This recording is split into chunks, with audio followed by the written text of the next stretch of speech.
If you hear music in the background, it's not me. I've got a window open and they're doing landscaping. But anyway, this tub was done several years ago by another company. This is boat epoxy. And it really did stick good. But also, the lady that lives here took really good care of it, because you can see by those chips how thin. Let me see if I can get one here. It is so thin. Let me see if I.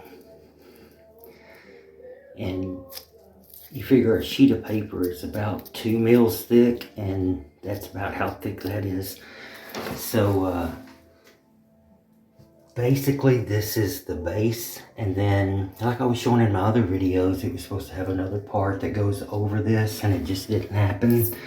But you can see some where they dropped. I don't know if that shows up, but it's just some bumps. It's not bubbling, it's just where they drop some. But anyway, I'm gonna get all this sanded and stripped off and get her a new surface put on here. Once again, sorry for the music. It's the neighbors, if you can hear it. But anyway, they got slip resistant on the bottom of the tub. And of course, it's got the fusion lock on it. Everything was sanded down. Fusion lock and porcelain glaze, 14 mils thick throughout the entire tub. So it is good to go. I think you can kind of see that.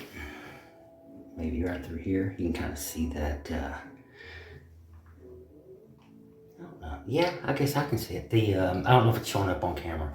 The slip resistant, but anyway, it's on there. And recalked around the tub. Everything's done.